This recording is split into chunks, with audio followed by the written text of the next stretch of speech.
Hi everyone, thank you for joining me again for the recording of our weekly blog. I think most of you will find this, in fact probably all of you will find this topic very timely. So let's just get right into it. The name of the blog this week is called A Spiritual Master Among Us. Whether our spiritual path involves an organized religion, is a non-denominational one, or if we have no spiritual thought system at all, most of us know we should live our lives with the intention to do good and not to do harm to the world or to each other. Yes, we do know this, but often that is not what we see in the world, because we may either be part of the hate, divisiveness, and violence, or because that is what we expect to see. In the past here on Drusilla's Dream, we've talked about the importance of seeking the good in one another.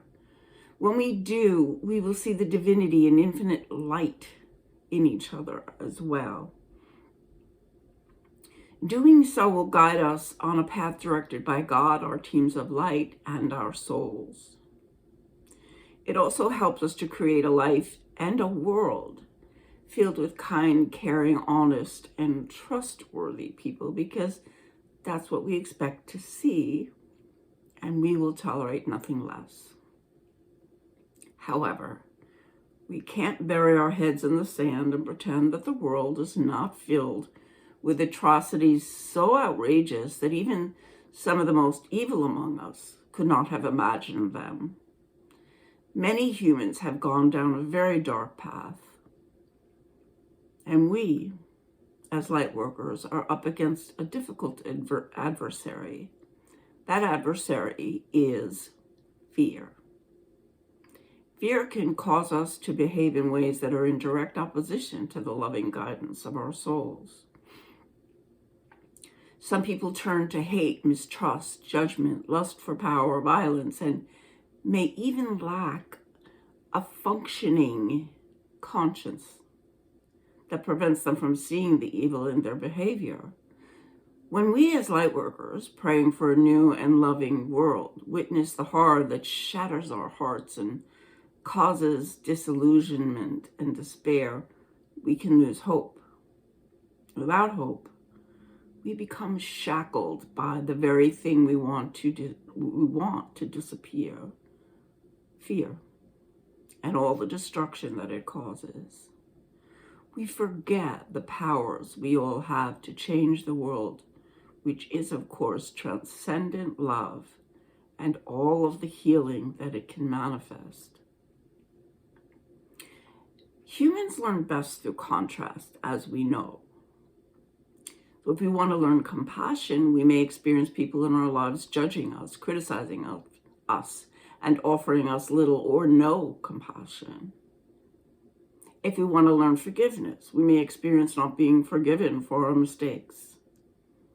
If we want to learn patience, we will most likely draw people and experiences into our lives that will require an abundant amount of it, patience.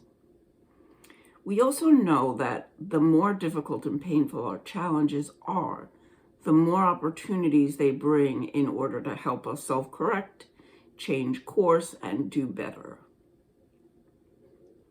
Our divine creator loves us so much that he allows us to continue maintaining our free will, even when he is witnessing how close we are to self-destruction. And on a side note, there is a footnote in the written blog. I refer to God as he, but I do not believe that our creator is either male or female. But for simplicity, I refer to him as he. I do not believe that God is vengeful. I don't believe he sends us natural disasters, illnesses, and global pandemics to punish us for our transgressions or to teach us a lesson. I do believe that our creator's spiritual law of cause and effect is always in motion. If we're not kind and compassionate to each other and the planet, we'll usually reap the effects of that. The more heinous our actions or lack thereof, the more we will suffer. And believe it or not, though, the more opportunities will appear within our pain in order for us to grow, evolve, and as an individual soul and a collective one. So let's take a look at one of the darkest moments in our history, COVID-19, and the global pandemic that has threatened our sense of safety, faith, hope, and belief in each other. It has divided families, incited more political divisiveness and violence, made us all mistrusting of the intentions of loved ones, strangers, institutions, entire countries, and other cultures.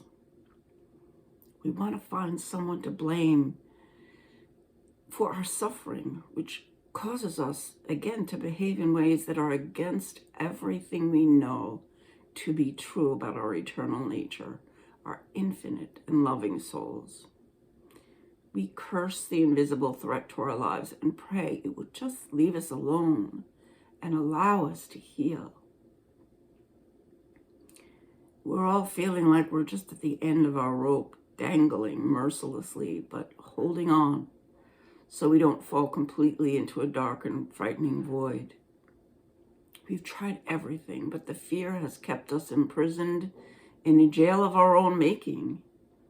Yet if humans learn best through contrast, what can we learn from this invisible foe, and how can we utilize the intensity of the pain that it's caused us for the evolution of our souls, both individually and collectively? Perhaps we can shift our perception.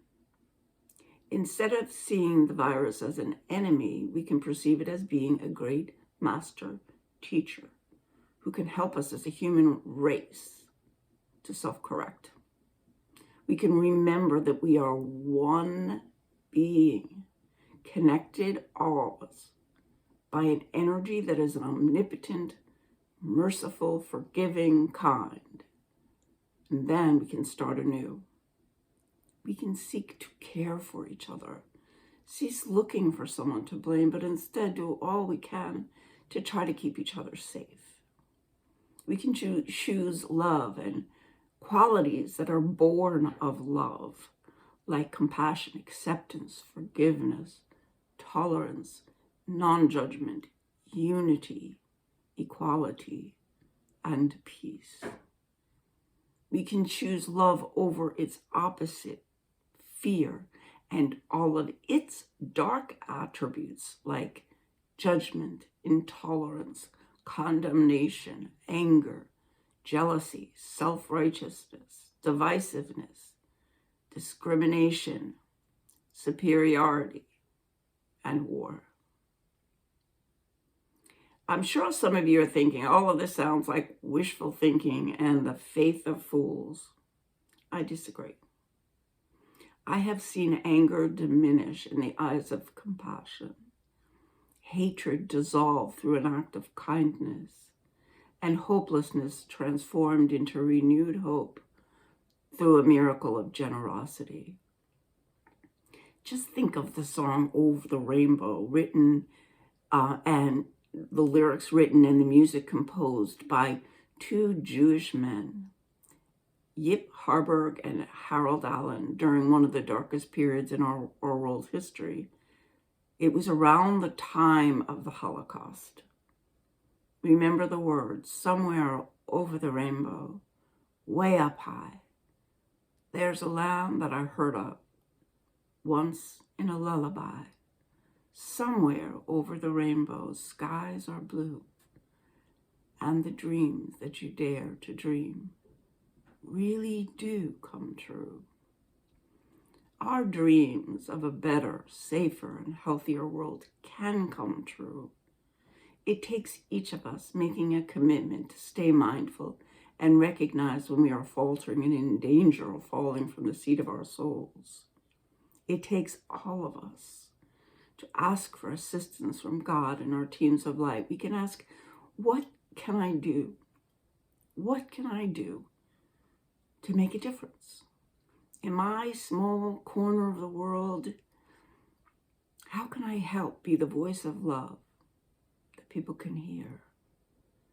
We are not powerless against the seemingly powerful and most formidable of adversaries, world leaders, and obstructors of peace.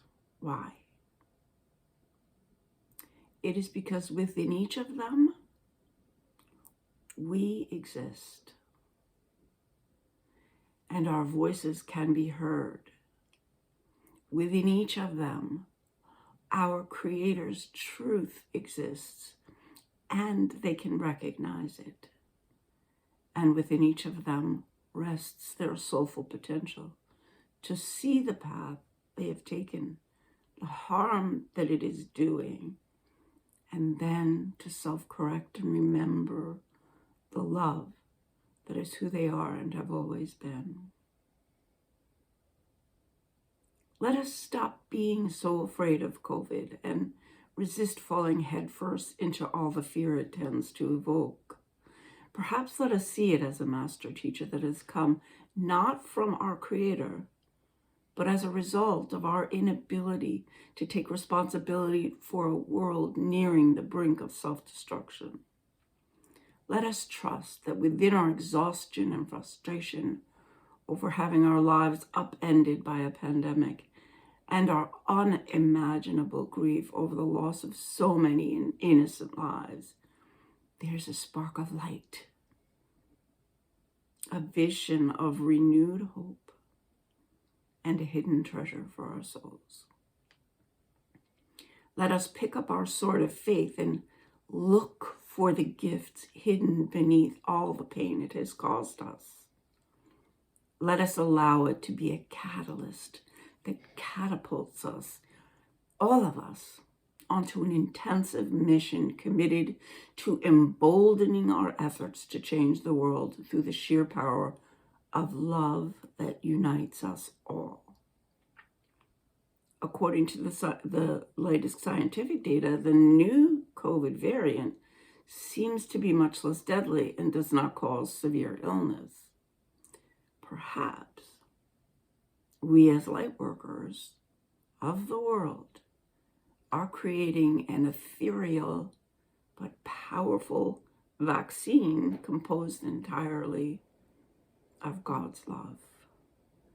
We are injecting it into the hearts and minds of all human souls, and the virus cannot sustain itself in the presence of the infinite light. It takes great faith to move mountains and great courage to change the world. We have both. And together we will persevere and find that world somewhere over the rainbow. Together, we will move the world from fear to love. And so it is. So this might be a little hard for some people to, grasp or embrace what we're talking about, because the pandemic is real here. And it's a physical manifestation of something greater. And we're not quite sure what that is. And we do all we can in the physical world to combat this, virus and everything, that it can cause us, and all the illnesses. So we do what we can materially, but there's way, way more than each of us can do spiritually. And the way we begin is to release the fear and embrace the love. To find the good in each other. To stop fighting about all of the different ways of thinking about what's happening to us right now. Try to listen to each other and hear our concerns, hear our fear, and help each other to release it. And then we can all come together as one, which is the ultimate truth.